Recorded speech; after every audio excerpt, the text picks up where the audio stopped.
Shalom. Selamat hari Minggu bagi kita sekalian, baik umat Tuhan yang hadir beribadah secara onsite di ruangan ini maupun yang mengikuti ibadah melalui live streaming YouTube Gereja Reformasi Indonesia.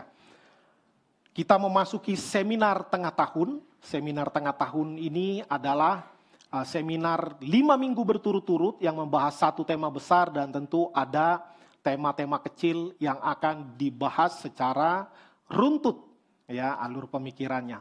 Tahun ini kita mengambil temanya adalah keluarga Kristen diberkati Tuhan. Keluarga Kristen diberkati Tuhan, dan subtema yang pertama di minggu ini selama sepanjang bulan September kita membahas tema-tema keluarga. Dengan subtema hari ini adalah keluarga yang dipulihkan. Kenapa keluarga yang dipulihkan? Karena keluarga kita semua tidak sempurna. Karena itu perlu dipulihkan. Karena ini minggu seminar, nanti akan ada tanya jawab disediakan setelah pemaparan firman Tuhan. Jadi kita tidak membahas hanya satu ayat atau satu perikop, karena itu eksposisi, ini ibadah seminar. Saya teringat waktu saya kecil suka main sama kakak sama abang. Ya. Nah, anak kecil ini yang paling bungsu, saya anak bungsu. Ya, seringkali harus menang, ya, harus menang. Kalau kakak abang nggak mau ngalah, gugat ke orang tua, ya, bukan ke MK gugatnya. Nah, tapi unik ya, dulu anak yang rebutan kursi, sekarang orang dewasa yang suka rebutan kursi, ya, apalagi para politisi. Tapi kita tidak membahas itu. Satu kali saya marah sama kakak saya, sama abang saya, ya, anak bungsu nih, mau menang sendiri. Saya bilang, keluar nggak? Keluar nggak? Ketawa mereka. Saya bilang, kok saya marah kok diketawa? Memang katanya, memang kita keluarga, kata dia gitu. Oh itu keluarga ya. Padahal saya mau ngusir. Tahu-tahu kakak saya bilang, iya kita memang keluarga katanya. Ya akhirnya nggak jadi keluar, ya main bersama lagi. Nah itu. Jadi bukan itu makna keluarga yang dimaksud. Ya. Nah ini beberapa waktu terakhir ada 2 berita yang saya diberitahukan jemaat ya. Lalu saya coba searching, akhirnya saya tertarik baca beritanya, nonton podcastnya, video yang viral, ya luar biasa. Ini dari beritajatim.com, dilaporkan ke polisi pendeta di Sidoarjo lakukan KDRT ke istri. Saya pikir KDRT ya. Padahal ya kalau mau mengaku jujur saja, sejak pertama saya menikah dengan istri saya tanggal 27 Juni tahun 2009 jam 10 pagi, sejak hari itu saya KDRT. Ya, jangan dipotong videonya ya. Kepala dalam rumah tangga. Ya, saya yang KDRT, istri saya enggak. Tapi bukan istrinya kena kekerasan, enggak ya. Saya sayang istri. Jadi KDRT versi saya adalah kepala dalam rumah tangga, maka jangan dipotong videonya ya. Nah, ini ceritanya, waduh, ini sedang bergulir di pengadilan ya, sudah dilaporkan oleh istrinya. Konon kabarnya istrinya mengatakan sudah sekitar 20 tahun mengalami KDRT dari suaminya yang adalah seorang pendeta. Ya, ini suami luar biasa, suami super. Kenapa? Dia pendeta, dia pengacara, dia dokter hukum, dia lawyer terkenal, ya. Makanya istrinya bilang dari dulu nggak berani. Satu, karena merasa harus tunduk pada suami, lalu suaminya orang besar, lalu pengacara dikatakan kenalannya banyak, baik penegak hukum yang kepolisian maupun di kehakiman, banyak kenalannya katanya. Bahkan katanya istrinya bilang pernah ditodongkan pistol, jadi dia lapor suaminya punya pistol, ya. Nah ini sedang bergulir dan uniknya, tidak lama kemudian suaminya tuntut balik dengan tuduhan yang sama, KDRT juga katanya. Jadi KDRT dibilang suaminya, istrinya peras dia 20 miliar, karena dia nggak punya uang, maka istrinya menjebak dengan video KDRT, memancing emosi saya, kata suaminya. Lalu dia bilang dia khilaf dan tidak benar bahwa itu udah sering, apalagi puluhan tahun, katanya nggak benar itu, cuma sekali itu aja. Nah ini menjadi ramai. Ini menjadi sesuatu yang menggelitik. Ya, bagaimana seorang hamba Tuhan ini yang otaknya ini luar biasa. Ya, dia ahli hukum pidana, hukum perdata, hukum Taurat, semua hukum. Ya, jago ini. Karena lawyer plus pendeta, dosen lagi ilmu hukum. Ya, pinternya bukan kaleng-kaleng ini. Maka menjadi sesuatu, katakanlah benar dia hanya kilaf sekali, tapi kok sampai sesadis itu ya. Mungkin sebagian kita udah nonton. Ya, kurang lebih 2 menit, sampai pakai pipa besi dia pukul istrinya. Nggak puas dia. Anaknya yang mencoba melerai anak gadisnya, ada anaknya disaksikan di situ, anaknya juga dipukul karena mencoba melindungi maminya. Sampai anak laki-lakinya yang umur 16 tahun, 10 hari nggak mau ke sekolah. Karena trauma dan malu nanti dibully sama teman-teman. Nah, ini menjadi satu hal yang menggelitik. Bagaimana orang yang secara akademik bagus, pintar, udah pasti pintar. Kalau enggak jadi dokter, ya, enggak jadi dosen. Dan khotbah rutin, pendeta ini, ya, tapi bisa begitu menyiksa, ya, istrinya, anak-anaknya udah ngaku. Memang dari dulu, dari anaknya ingat, sejak saya TKB, papa udah sering pukulin mama, termasuk kami, ya, termasuk kami. Jadi miris sekali. Dan ini potret keluarga zaman sekarang, ya, bagaimana orang yang bisa mungkin hampir tiap minggu khotbah, itu kalau khotbah minggu, belum khotbah tengah minggu, belum kalau diundang di gereja lain, belum kalau khotbah di persekutuan kantor. Waduh, jadi ini kayak udah bergaul karib dengan firman Allah. Ya. Tapi seringkali penguasaan manusia akan firman Allah tidak membuat firman Allah menguasai dia. Apalagi menghidupi dirinya. Waduh, maka ini sesuatu yang miris. Ditambah embel-embel pendeta. Ini saya nggak tahu dia jadi pendeta dulu atau baru lawyer, atau dia lawyer dulu baru jadi pendeta. Saya duga yang kedua, ya, gitu. Nah, kasus kedua ini juga masih di bulan ini. Saya nonton podcastnya. Ini dibilang ada seorang pendeta lagi, ya, pendeta lagi. Ini diinfokan katanya pendeta terkaya di Blitar. Jujur saya nggak pernah lihat rekeningnya ada berapa, ya. Cuman di podcast itu dibilang ini pendeta terkaya. Nah, lalu kalau ini melakukan menyalahgunakan kekuasaannya sebagai pendeta dan orang kaya, ya, abuse of power. Dia punya sopir pribadi dari orang susah, lalu diberikan kerjaan, lalu ya ditolong banyak anak-anak dari sopir pribadinya ini disekolahkan oleh gereja, ya, 4 anak perempuan. Ini juga masih bergulir, ya. Karena di Blitar tidak bisa jalan kasusnya. Karena polisi teman dia semua. Ya, katanya, kata pendeta yang mendorong si sopir pribadi dan anaknya itu untuk melaporkan. Karena dia bilang, lapor aja, saya tanggung jawab. Kalau kamu dipecat, saya bantu. Kalau anakmu diberhentikan beasiswa dari gereja, saya carikan donatur. Ya, akhirnya singkat cerita dilaporkan di Blitar. Kepolisian lapor Pak Pendeta. Pak Pendeta ada yang laporin Bapak, gimana ceritanya nih Pak? Iya, jadi disuruh damai. Akhirnya si Bapak yang membantu ini hamba Tuhan juga, ini ya, inisiatif cari kawan di Jakarta lawyer, dilaporkan ke Bareskrim. Nah di Bareskrim dia nggak punya kaki. Ya maka ini sedang bergulir kasusnya. Ya kalau ini moral, ya si sopir ini punya 4 anak perempuan, umur 16, 14, 12, dan 7. Ya, menurut pengakuan anak-anaknya, 4-4-nya terkena kejahatan pencabulan. Ya. Oleh siapa? Oleh Pak Pendeta. Ya, Pak Pendeta yang dikatakan terkaya di kota itu. Saya sengaja tidak juga mencari nama gerejanya, takutnya nanti saya jadi tidak objektif ya, atau menghakimi merek gereja tertentu. Ini oknum, tentu ini oknum. Dan juga bukan berarti tidak menghargai jabatan sebagai pendeta, bukan. Ya, yang mau saya gambarkan adalah bagaimana orang yang status sebagai rohaniwan, yang pasti sering baca Alkitab, karena dia harus berkhotbah minimal, ya, dan kemungkinan besar juga pimpin persekutuan doa dan lainnya, tapi seringkali apa yang diajarkan berbeda dengan apa yang dilakukan. Waduh. Ini sedih sekali. Ya, ini viral karena sudah diviralkan, dilaporkan ke Bareskrim. Makanya jadi bergulir. Ya.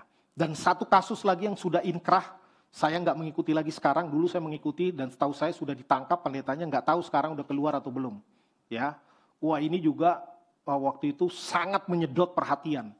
Kalau ini doktor teologi nih, ya, ini doktor teologi, seorang pendeta terkenal di Surabaya, ya, juga melakukan hal yang sama kepada anak yang dititipkan oleh jemaatnya, ya, jemaatnya ini salah satu pendukung gereja terbesar secara dana, percaya sekali, ngefans sekali sama pendeta ini, ya, ngefans sekali. Malah di satu podcast saya tonton katanya pengusaha ini pernah belikan mobil mewah kepada pendeta saking ngefansnya, ya. Lalu titip anaknya. Ternyata anaknya dari umur 12 tahun selama bertahun-tahun, ya, dicabuli oleh pendeta ini dan tidak ketahuan. Tidak ketahuan karena si anak tidak berani ngomong karena ini orang besar, pendeta terkenal di kotanya. Kalau dilaporkan pasti dibilang ini mau pansos, ya. Dia diam 1000 bahasa, nggak lapor. Lapor ke orang tua juga pasti orang tua nggak percaya. Orang ini hamba Tuhan luar biasa, diurapi Tuhan. Sama yang kayak tadi, ya. Yang tadi juga salah satunya terkenal doa penuh dengan kuasa, mujizat kesembuhan. Sering terjadi ketika orang didoakan oleh pendeta itu. Maka statusnya meningkat, orang melihatnya dengan luar biasa dan tidak mungkin orang percaya kalau bilang bejat pendeta itu. Nggak mungkin percaya. Maka anak ini diam. Dia diam, ketahuannya kapan? Ketika mau menikah, ya, konseling pranikah, papanya bilang, nanti kamu diberkati sama om pendeta itu. Langsung pingsan anaknya. Langsung pingsan. Dari situ ketahuan. Dan dia nggak berani ngomong langsung, dia tulis surat. Karena ngomong langsung susah. Dan itu terbukti di pengadilan. Ya, bagaimana seorang pendeta yang dianggap dilihat pelayanannya begitu bagus, ya, luar biasa, pengkhotbah yang baik, tapi kemudian bisa mencabuli seorang anak rohani bertahun-tahun. Ya, baca satu artikel ngeri. Anak itu bilang 2 tahun pertama 4 kali dalam seminggu. Ya, itu bukan khilaf ya. Itu bukan khilaf. Itu udah kelainan menurut saya.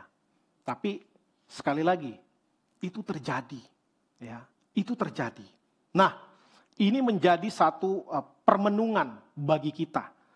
Betapa keluarga yang ada telah begitu berubah daripada keluarga pertama. Ya, keluarga pertama itu Tuhan yang ciptakan dan Tuhan yang jodohkan. Ya, Adam dan Hawa. Mulanya begitu indah. Baik sekali. Maka kalau di dalam teologi dibilang manusia pertama bisa berdosa, bisa tidak berdosa, maka kita bisa mengambil istilah lain, keluarga pertama bisa sempurna, bisa tidak sempurna. Tetapi kita semua sama-sama tahu ceritanya. Akhirnya keluarga itu menjadi tidak sempurna. Karena apa? Karena dosa merasuk dan merusak keluarga. Akhirnya tidak ada satu keluarga pun yang tidak berdosa. Karena tidak ada manusia yang tidak berdosa. Maka ketika dosa itu masuk ke dalam keluarga, seketika itu juga manusia di dalam keluarga tidak bisa sempurna. Ya, tidak bisa sempurna. Adam dan Hawa sadar. Ya, ini unik. Ya, awalnya mereka tidak malu, mereka telanjang. Begitu mereka tahu mereka telanjang, mereka malu. Malu telanjang, tapi terus cerita Alkitab menjelaskan kepada kita bahwa manusia tidak tahu malu, ya. Tahu malu pakai daun-daunan, ya. Tapi tidak tahu malu berbuat dosa terus. Dan itu terus sejak keluarga pertama, semua keluarga tidak ada yang tidak disentuh oleh dosa, ya. Bahkan terjadi apa? Dosa pertama itu luar biasa. Terjadi pembunuhan paling berat di dunia. Karena apa? Korbannya 1/4 jumlah penduduk bumi. Ya. Kain membunuh Habel. Ya kan? Orang baru 4. Adam, Hawa, Kain, Habel. Habel mati. Ini 1/4 penduduk dunia. Ya, walaupun cuma 1 orang sebenarnya. Cuman kalau orang hobi matematika ngeri ya, bisa dibilang 1/4 penduduk dunia. Ya, tapi kemudian di Kejadian 5 dibilang Adam dan Hawa punya anak-anak yang lain. Karena setelah melahirkan Set, anaknya yang berikutnya setelah Habel tidak ada, lalu dibilang masih memperanakan anak-anak laki-laki dan anak-anak perempuan. Ya, nah sejak itu keluarga menjadi hancur. Ya, mari kita melihat kerusakan-kerusakan apa saja. Ya, ini secara simpel dan tidak semua. Ini hanya menjadi perwakilan dari contoh keluarga yang ada di dalam Alkitab. Ya, bahkan di zaman ketika Tuhan berbicara langsung kepada manusia, rusak juga. Karena apa? Karena dosa. Ya, ini dosa di dalam internal keluarga dulu. Ya, ayah dan anak perempuan. Ya, ini pemerkosaan pertama bukan laki-laki memperkosa perempuan, tapi perempuan memperkosa laki-laki. Lebih tepat lagi, anak perempuan memperkosa bapak kandung. Geblek nggak? Benar-benar ngeri. Ini di luar Nurul dan Fikri, ya, di luar nalar dan pikiran. Ya. Lot ditiduri 2 anak perempuannya. Nanti baca, ya, kitab ini. Ditiduri 2 anak perempuannya. Nggak disebut nama anak perempuannya, karena nggak penting, ya. Tapi 2 anak yang hasil dari ini anaknya pingin punya keturunan. Bahasanya keren. Nah, ini nanti jadi pembelajaran. Jangan sampai maksud yang baik menggunakan cara yang salah. Maka hasilnya tetap tidak benar. Dia bilang mau menegakkan keturunan. Karena orang Israel, anak itu laki-laki. Perempuan itu bukan anak. Nanti nggak dicatat di silsilah. Ya, mirip orang Medan. Ya. Jadi katanya mau menegakkan keturunan. Maka mereka pengen punya keturunan laki-laki. Kita tegakkan keturunan bagi ayah kita. Katanya. Jadi bukannya berdoa minta jodoh. Bapaknya dibikin mabok. Ya, dikasih anggur, bukan anggur yang salah, tapi dikasih anggur sampai mabok, ya.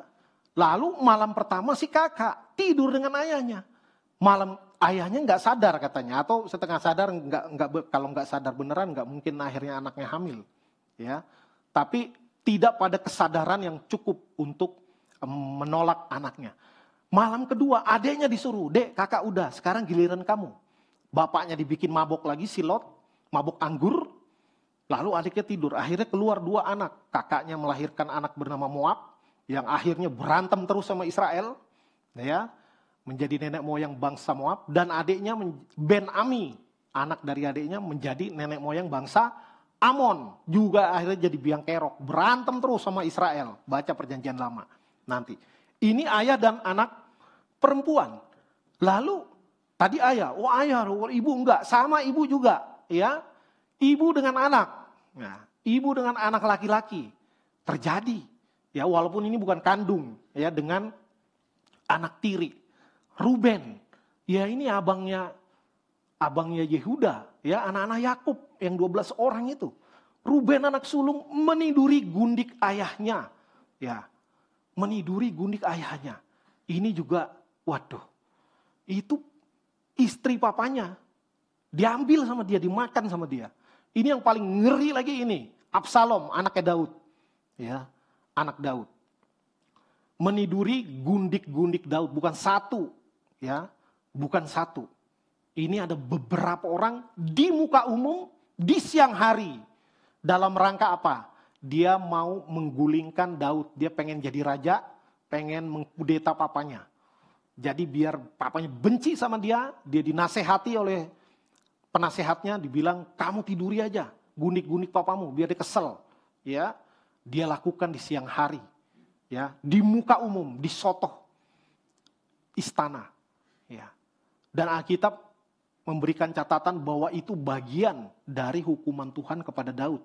Karena apa? Karena Daud secara sembunyi-sembunyi mengambil istri Uria, istri anak buahnya. Ini nanti relasi antar keluarga, ya. Mengambil istri prajuritnya. Karena cantik dilihatnya. Ya, gara-gara musim berperang dia gak berperang. Nongkrong di suatu rumah, waktu itu kamar mandi gak kayak sekarang, kelihatan dari suatu rumah atapnya gak ditutup berarti. Ya, kelihatan, lihat cantik. Istri saya apa itu? Dia ambil, suaminya dikerjain, disuruh perang, ditaruh di depan Uria biar mati. Dan mati beneran. Ya, istrinya diambil. Dan Tuhan menganggap bersalah kepada Daud. Daud bertobat gak? Bertobat. Tetapi dampaknya tetap. Ya, maka seringkali Tuhan mengampuni, tetapi dampaknya tetap harus ditanggung. Ya, keluarga Daud rusak serusak-rusaknya. Ya. Ini salah satunya hukumannya. Karena kamu melakukan di tempat tersembunyi, maka akan ada orang yang melakukannya kepadamu di tempat yang terbuka. Ya, Absalom. Ya, jadi bukan Absalom jadi berjasa menggenapi hukuman Tuhan. Enggak, Absalom juga hancur, akhirnya mati. Matinya juga enggak ada keren-kerennya, nyangkut di dahan pohon. Ya, lagi perang, bawa keledai, masuk hutan, mungkin kelilipan kali ya, entah kelilipan tawon atau kena keringet kali, nggak tahu, nggak diceritain Alkitab. Pokoknya dibilang dia lagi naik begal, masuk hutan, nyangkut di dahan lehernya, sampai nyangkut di situ, mungkin pingsan. Lalu dibunuh oleh Yoab, panglimanya Daud, tusuk pakai lembing 3 biji. Ya, nah, tapi Absalom melakukan itu kepada apa? Gundik-gundik papanya sendiri, papa kandungnya. Di zaman itu, zaman namanya raja itu makanya bahaya sekali ya. Power tends to corrupt. Ya. Kekuasaan itu cenderung untuk menyimpang. Tapi absolute power corrupts absolutely. Ya. Kekuasaan yang mutlak pasti menyimpang.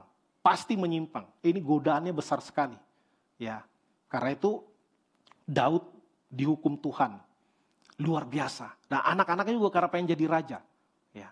Sampai melakukan itu kepada ayahnya. Ini benar-benar gila ya.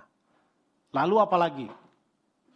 Ini mertua dan menantu. Ya. Mertua dan menantu. Ini juga edan. Kalau ini sih bukan langsung karena mau nakal, tapi emang dasar nakal juga kalau menurut saya ya. Saya udah baca ini. Bagian ini Kejadian 38, 37 tentang Yusuf, 39 seterusnya tentang Yusuf, 38 nyempil tentang Yehuda dan Tamar. Ya. Jadi ceritanya si Yehuda ini menikahi orang lalu punya anak 3. Ya. Si si Onan dan adiknya yang bungsu, saya lupa namanya. Nah, lalu Tamar ini nikah dengan anak sulungnya, lalu anak sulungnya mati. Ya. Anak sulungnya mati. Lalu kebudayaan Israel ada naik ranjang. Adiknya disuruh nikahin Tamar lagi. Ya, dia punya 3 anak laki. Yang kedua nggak mau. Dia karena pikirannya beda. Dia bilang, wah nanti saya yang punya anak, dibilang anak abang saya. Enak aja. Ya, akhirnya setiap kali berhubungan suami istri, si Onan ini tidak mau ejakulasi yang seharusnya suami istri. Dia buang di luar. Maka dari kata itulah keluar kata onani. Ya, tidak melakukan istilahnya ejakulasi di tempat yang seharusnya direncanakan oleh Tuhan. Ya, namanya onan, makanya onani. Lalu mati lagi itu si Onan. Ya, maka si Yehuda pikir, nih kasih anak laki tinggal 1. Ini pasti mati juga nanti nih. Ya, maka diakalin, dibilang kamu pulang kampung aja dulu. Nanti kalau anak saya ini udah besar, saya kasih sama kamu ya. Tapi dia enggak. Padahal maksudnya biar pisah aja. Lalu singkat cerita si Tamar ini nyamar jadi perempuan sundal. Ya, dia Alkitab bilang dia lepaskan kain tanda kejandaannya, ya. Lalu dia menyamar menjadi perempuan sundal. Ya. Oke lah, Yehuda nggak tahu itu menantunya, tapi toh nyari perempuan sundal kan nggak benar juga. Ya, emang ini Yehuda ini gawat juga. Ya. Lalu intinya singkat cerita, dia dengar menantunya ini selingkuh, ngamuk dia, orang itu harus dibakar. Ya. Lalu ketika dia berhubungan dengan Tamar ini, menantunya ini, ada barang dia yang dia kasih ke Tamar. Lalu Tamar titip ke orang, nih kasih tahu sama mertua saya, orang inilah yang meniduri saya. Dia kaget, aduh itu barang saya. Berarti nyamar dia. Ya. Nah, bagaimana dosa itu merusak semua sendi kehidupan keluarga. Berikutnya kakak adik. Ya, kakak adik. Ini lagi-lagi keluarga Daud. Ya, lagi-lagi keluarga Daud. Bagaimana anaknya salah satu Amnon naksir sama adik tirinya. Karena Daud ini istrinya juga banyak. Makanya kelihatan ya banyak dan poligami ini masalahnya luar biasa. Ya. Amnon naksir sama adiknya. Tamar pula namanya. Ya. Makanya jangan kasih nama anak Tamar ya. Tamara aja lah, kalau Tamara bagus ya, jangan Tamar. Nah, ini udah 2 Tamar. Adiknya diperkosa. Lalu si Tamar ini punya abang kandung. Ya, punya abang kandung, Absalom lagi tadi, yang tadi meniduri gundik-gundik papanya. Ya. Marah Absalom, dibunuhnya Amnon. Ya, ini juga bagian dari hukuman atas keluarga Daud. Pedang tidak akan jauh dari dari keturunannya, ya. Bagaimana akhirnya dosa ditimpali dosa, dosa ditimpali dosa, ancur-ancuran, ya. Belum lagi yang antar keluarga, ya. Belum lagi yang antar keluarga. Ada yang tidak meninggalkan istrinya, tapi nambah terus, kayak Salomo, ya. Dia tidak meninggalkan istrinya, tapi menambahkan istrinya terus, ya. Tambah istri, bayangkan 700 istri 300 gundik. 1000 orang, ya. Kalau satu hari ketemu 3 tahun baru ketemu sekali, ya. Ketemu sekali. Absennya gimana itu? Ya, mengabsennya. Waduh, luar biasa. Ini gambaran bagaimana dosa begitu merusak keluarga, ya. Belum lagi seperti Daud. Belum lagi seperti Daud. Nah, kita melihat bagaimana contoh-contoh yang ada ini, yang banyak sejarah itu kan di Perjanjian Lama, ya, yang banyak cerita tentang sejarah. Dan ini sebagian orang pengkritik kekristenan mengatakan, wah, Kristen tuh aneh, banyak cerita porno di dalamnya katanya. Padahal otak dia aja yang porno, ya kan? Justru Alkitab begitu jujur, orang berdosa ya berdosa, mau dia nabi kek, mau dia raja, mau dia hamba Tuhan, dosa ya dosa, nggak ada yang disembunyikan. Ya, enggak ada yang disembunyikan. Dan tidak ada dosa yang tidak dihakimi oleh Tuhan. Wah, Tuhan kejam amat, enggak ada kasih. Enggak, pengampunan tetap diberikan. Tetapi dampak yang menyertainya seringkali tidak bisa hilang. Sebagai bentuk tanggung jawab atas kesalahan yang diperbuat. Ya, maka kita melihat bagaimana tadinya keluarga yang bisa sempurna, ketika dosa sudah masuk maka keluarga tidak bisa sempurna. Maka menyatakan dengan jelas bahwa keluarga butuh pemulihan. Ada kabar baik buat saudara semua bahwa keluarga kita sama dengan keluarga di seluruh dunia. Butuh pemulihan. Ya. Kadang kita merasa kok keluarga saya tidak sempurna. Keluarga orang juga nggak sempurna. Keluarga pendeta juga nggak sempurna. Tadi yang sudah dicontohkan. Bukan berarti pendeta pasti nggak benar, bukan. Ini kembali lagi oknum, ya. Kalau pendeta aja begitu, apalagi bukan pendeta. Itu pesannya. Nah, maka dalam tanda kutip kabar yang agak-agak membuat terhibur sedikit bahwa semua keluarga di dunia butuh pemulihan. Nggak ada yang sempurna. Ya, kadang-kala kan kalau ada kita ngelihat orang yang lebih berat dari kita, kita terhibur. Kalau kita ngelihat orang yang lebih enak dari kita, kita berat. Ya. Kayak tukang jualan salak yang dilarang jualan salak di sini, ya. Tukang salak jualan, ketangkap dilepas, ketangkap minta maaf, terakhir nggak mau dilepas sama Satpol PP, ya. Lalu digosok salaknya secara berlawanan ke pipinya, sok, waduh, luka, sakit. Kedua kali, sok, aduh, ampun Pak, nggak ada ampun. Sekali lagi, ketiga, ketawa dia. Kenapa kamu ketawa? Tukang duren ketangkap juga Pak, katanya. Tiba-tiba sakitnya hilang, jadi geli, ya. Karena apa? Karena ada yang lebih parah lagi daripada dia. Nah itu kan sedikit banyak menghibur, walaupun nggak benar juga, ya. Tetap salah. Nah, semua keluarga butuh pemulihan, termasuk keluarga saudara, termasuk keluarga saya. Dan pemulihan sejati hanya ada di dalam dan melalui Kristus Yesus. Di minggu sebelumnya kita sudah mendapatkan penjelasan tentang 2 istilah, ya. Yang pertama neo, ya kan? Neo yang benar-benar baru, brand new, ya, bukan versi facelift, ya. Kalau mobil bilang, "Oh, ini versi facelift, masih ada mirip tapi ada perbedaan di beberapa titik." Enggak. Ini benar-benar baru, neo. Ciptaan baru, yang lama sudah berlalu, yang baru sudah datang. Ya, di Efesus 2 ayat 14 sampai 18 itu berbicara tentang jemaat di Efesus. Kamu yang dulu jauh sekarang menjadi dekat. Ya, begitu.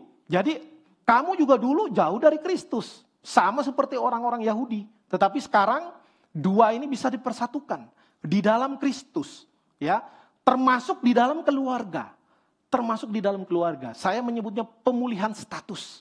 Ya, pemulihan status. Bahwa diberikan status yang baru. Ya, keluarga kita tadinya belum sungguh-sungguh di dalam Tuhan ketika mengenal Yesus Kristus sebagai Tuhan dan Juru Selamat, maka diberikan keluarga Kristen, ya, oleh Tuhan. pemulihan status. Kita nggak ngelihat SK-nya. Kita percaya dengan iman. Yang kedua adalah pemulihan berkelanjutan. Ya, pemulihan berkelanjutan. Ini yang sebelumnya disebut dengan apa? Kainos. Ya, kainos. Atau disebut progressive sanctification. Bagaimana pengudusan yang berkelanjutan tapi meningkat. Tidak berarti tiap hari naik, enggak. Tetap naik turun. Kayak kurs mata uang, kayak pergerakan harga saham. Ya, apalagi kripto. Tapi enggak gini-gini juga ya. Kalau gini-gini terus enggak jelas berarti kehidupan kerohanian kita. Ya, ada turun tapi kalau diambil track jangka panjang dia harus naik. Ya, baru itu namanya pemulihan berkelanjutan. Kolose 3 ayat 9b sampai 10 mengatakan, kamu telah menanggalkan manusia lama serta kelakuannya dan telah mengenakan manusia baru yang terus-menerus diperbaharui untuk memperoleh pengetahuan yang benar menurut gambar kaliknya. Terus-menerus diperbarui. Jadi secara status sudah dibenarkan, tetapi kemudian harus terus melakukan pemulihan berkelanjutan. Ya. Pemulihan berkelanjutan. Ini terus menerus, nggak selesai-selesai. Ya, sepanjang kehidupan kita. Nah, jadi semua keluarga butuh yang pertama pemulihan status. Kalau kita sudah sungguh-sungguh sudah lahir baru, maka status kita udah jelas. Tinggal sekarang kita masuk ke dalam aspek pemulihan berkelanjutan. Ya, makanya itu tiap minggu ada pengakuan dosa. Bukan supaya Senin bikin dosa lagi. Kan minggu depan nanti supaya ngaku lagi. Kalau enggak ada yang diakuin kalau enggak ada dosanya. Bukan begitu.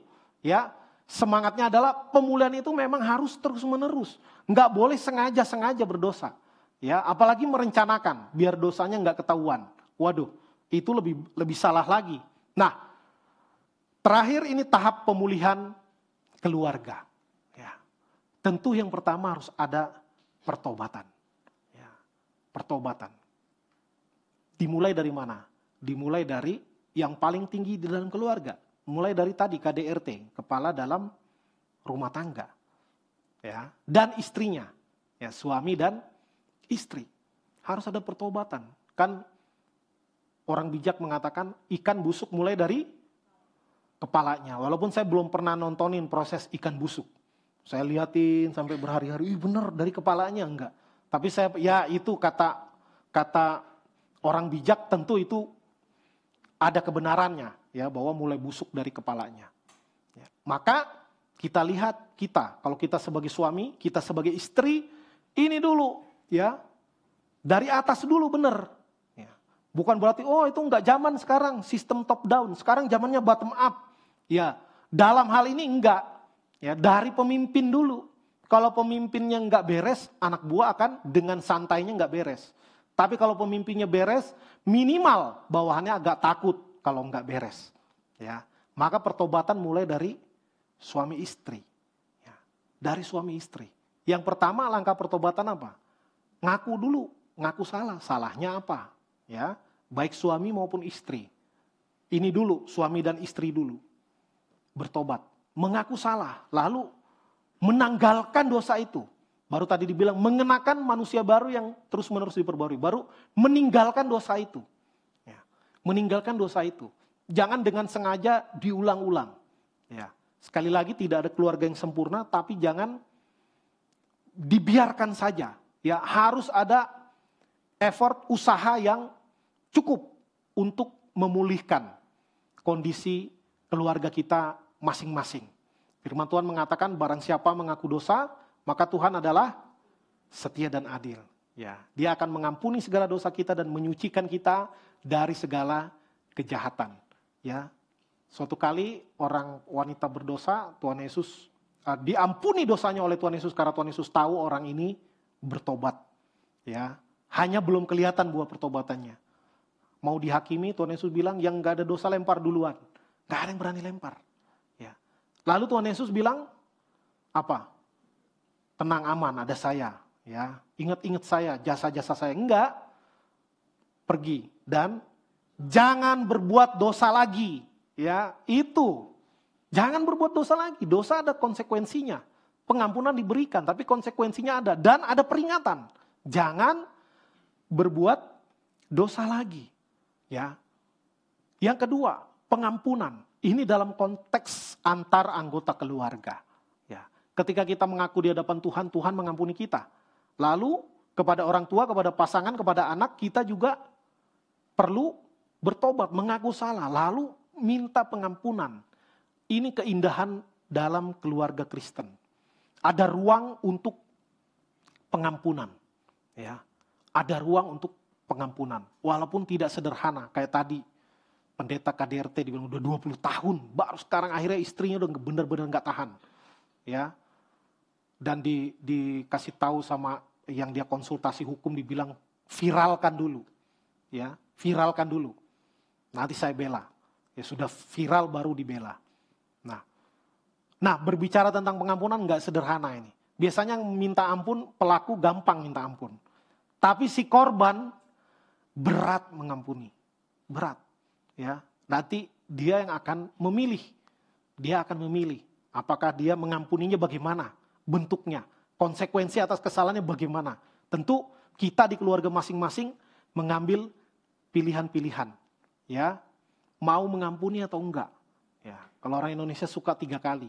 Ya, 1 kali kau sakiti hati ini, masih kumaafkan. 2 kali kau sakiti hati ini, juga aku maafkan. Tapi jangan kau coba ke-3 kali. Waduh, ketahuan umur saya berapa ya lagu itu. Gen Z nggak tahu. Ya, saling mengampuni. Kalau nggak ada saling mengampuni, pasti tambah parah. Pasti tambah rusak. Pasti. Ya, maka ini indahnya Tuhan ajarkan saling mengampuni. Ya, semua istri, orang tua anak, baik mertua menantu, opa oma dengan cucu-cucu, sama semua. Pengampunan. Baru ambil komitmen kembali. Rekomitmen, rededikasi di dalam keluarga. Ya, rededikasi di dalam keluarga. Kalau enggak ya susah. Ya, kita harus benar-benar bekerja keras. Kadangkala kita di pekerjaan, di bisnis, di usaha, di studi, kerja kerasnya, effort kita luar biasa daripada di keluarga sendiri. Ya, karena merasa itu aman. Ya, aman kok kata Tuhan, apa yang dipersatukan Allah nggak boleh dipisahkan manusia. Ya, karena itu kalau orang melakukan selingkuh tipis-tipis nggak apa-apa, kan nanti istri saya nggak boleh juga menceraikan saya, kata firman Tuhan. Ya kalau itu jangan coba-coba ya, jangan coba-coba. Ya, jangan mempermainkan anugerah Tuhan, jangan mempermainkan firman Tuhan untuk melakukan dosa. Ya, yang minggu lalu dibilang jangan menggunakan kemerdekaan sebagai alasan untuk berbuat dosa, nggak boleh. Ya, itu udah kesengajaan. Ya. Udah kesengajaan. Maka sebagai penutup, ya, dari semua kasus dalam Alkitab dan kehidupan modern yang sudah dipaparkan tadi, kerusakan keluarga banyak disebabkan oleh keinginan manusia yang berdosa. Ya, atas ini udah terkenal ya. 3 tahta, harta. Dulu dosen saya bilang wanita. Waduh, kesannya pria semua yang jahat ya. Padahal tadi saya udah bilang. Ya, yang memperkosa pertama itu anak perempuan kepada papa kandungnya. Nah, anak-anak Lot, ya. Anak-anak Lot. Maka cinta, ini bisa laki, bisa perempuan. Bagaimana Absalom pengen mengkudeta papanya, pengen jadi raja. Karena tahta, dia ribut sama papanya sampai memperkosa istri-istri papanya. Ya. Karena harta, karena mau menguasai kekayaan orang lain, ya. Karena mau jabatan. Ini semua seperti itu. Dan tentu karena cinta. Ya, karena cinta. Tadi Amnon mencintai Tamar. Padahal itu adiknya. Adik tiri. Ya, akhirnya dia tidak bisa menguasai diri. Termasuk yang tadi contoh-contoh. Beberapa hamba Tuhan. Itu semua 3 hamba Tuhan yang terpandang. Punya harta. Punya kuasa. Ya, karena itu bahaya. Bahaya ketika semua ada di genggaman kita. Makanya di dalam pengaturan negara kan juga dibagi, ya. Ini kehebatan sistem modern. Ada eksekutif, ada legislatif, ada yudikatif. Jangan semua dipegang satu orang. Maka ketika yang satu mau menguasai yang lainnya, pasti akan terjadi abuse of power, penyalahgunaan kewenangan, pasti. Karena itu harus dibagi, ya. Nah, karena itu kita harus hati-hati kepada diri kita. Ini secara umum universal, entah Kristen, entah bukan Kristen, entah pendeta, entah jemaat awam, sama semuanya. Ketika kita punya tahta, ketika kita punya harta, ketika kita sudah punya pasangan, kalau semuanya terlalu banyak, bisa-bisa apa? Kepuasan berkurang. Ya, kepuasan berkurang. Akhirnya nyari kepuasan yang lain. Maka disitulah orang akan jatuh. Maka kewaspadaan itu harus selalu ada di dalam diri kita. Dan ini warning yang sangat penting. Tidak semua keluarga kembali pada kondisi awal setelah dia dipulihkan dari dosanya. Ya, gak semua. Ya. Daud diampuni Tuhan, diampuni, terkenal keluar Mazmur 51, dahsyat. Tuhan ampuni. Di perjanjian lama banyak ayat. Sekalipun dosamu merah seperti kirmizi, akan putih seperti bulu domba, ya, atau seperti salju, begitu kalimatnya. Benar nggak? Benar, diampuni statusnya. Tapi dampaknya, dampak sosial, dampak politik, dampak ekonomi, dampak lain-lain seringkali nggak kembali seperti di awal. Ya, seringkali nggak kembali. Daud diampuni Tuhan, tapi keluarganya hancur, anak dengan anak, ya, anaknya meniduri istrinya, anaknya mau memberontak kepada dia, akhirnya anaknya harus mati, Absalom. Ya. Jadi ini menjadi peringatan. Kalau keluarga kita dalam tanda kutip masih relatif baik-baik saja, ya nggak ada yang serem-serem, tapi kita tetap harus bekerja keras, menjaga. Ini yang paling berat, ya, menjaga agar keluarga tentu tidak sempurna 100%, tapi kita alertnya harus tetap cepat nyala, ya. Kalau kita apalagi jabatan makin tinggi, harta tambah banyak. Orang makin respect sama kita, ya. Ditambah lagi embel-embel jubah rohani. Wah, pasti Pak Pendeta nggak pandai berbuat dosa, ya. Siapa bilang? Tadi pendeta semua contohnya. Bahaya sekali. Maka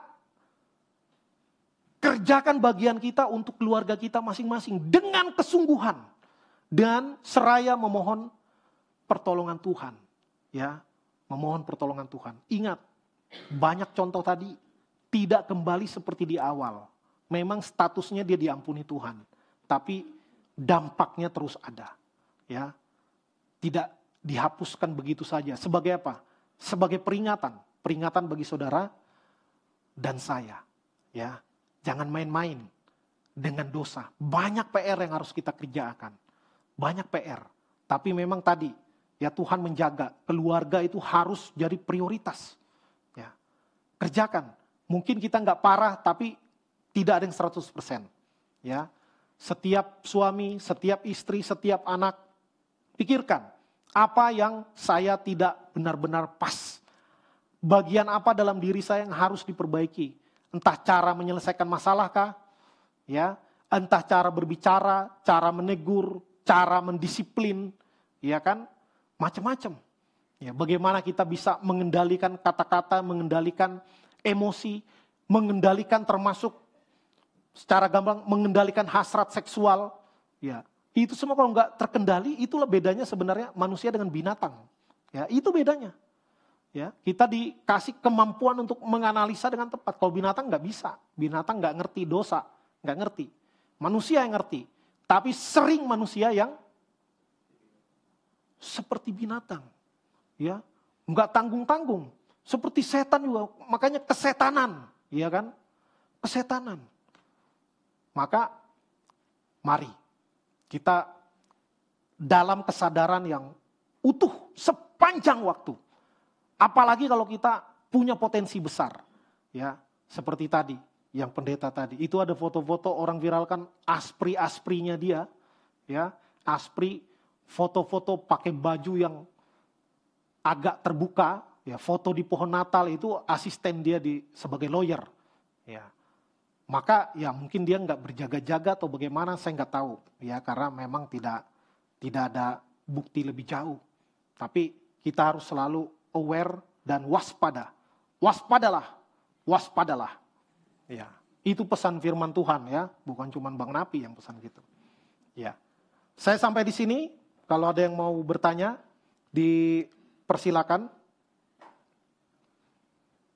Maksimal 3 pertanyaan ya, maksimal. Silakan.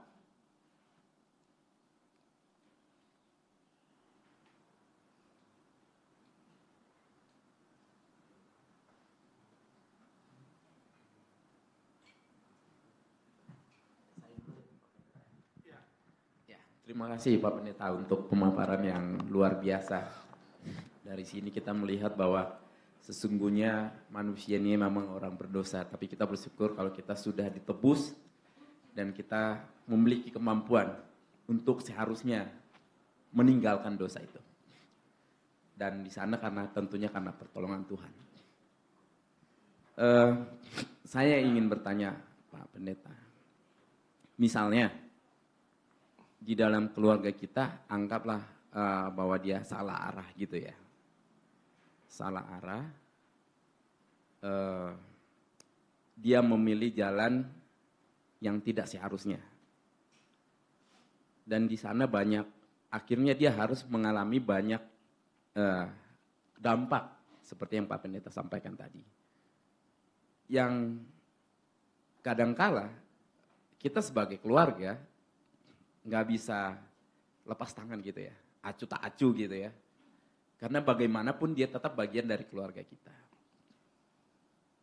Kira-kira menurut Pak Pendeta, kita sebagai orang percaya, khususnya sebagai orang Kristen gitu ya, apa sikap kita atau bagaimana kita menghadapi kondisi yang seperti itu? Misalnya, boleh kita katakan di dalamnya itu akhirnya anaknya jadinya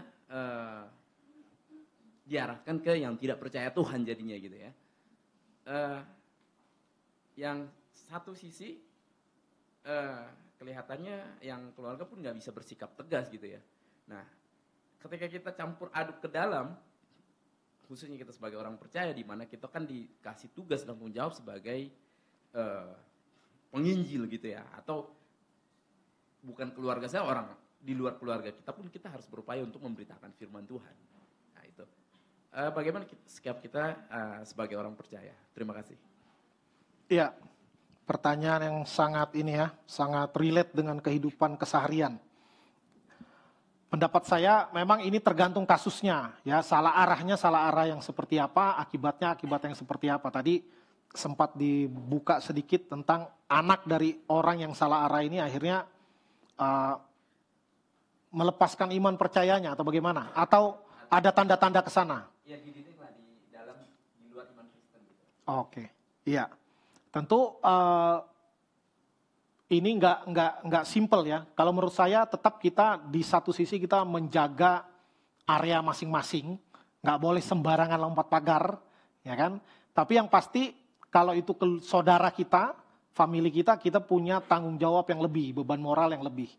Maka menurut saya kita harus pendekatan pertama kepada yang dekat dengan kita, bukan si anaknya, tapi si orang tuanya. Tadi ikan busuk mulai dari kepalanya. Ya, kita ingatkan dia akan tugas tanggung jawab dia sebagai orang tua, sebagai papa atau sebagai mama atau ya. Dan kita mengingatkan dalam kapasitas kita sebagai keluarga dekat, ya kan? Kalau nggak kenal mungkin kalau nggak diizinkan kita nggak berhak juga ngomong gitu kan. Nah, tapi kalau keluarga kan kita punya hak.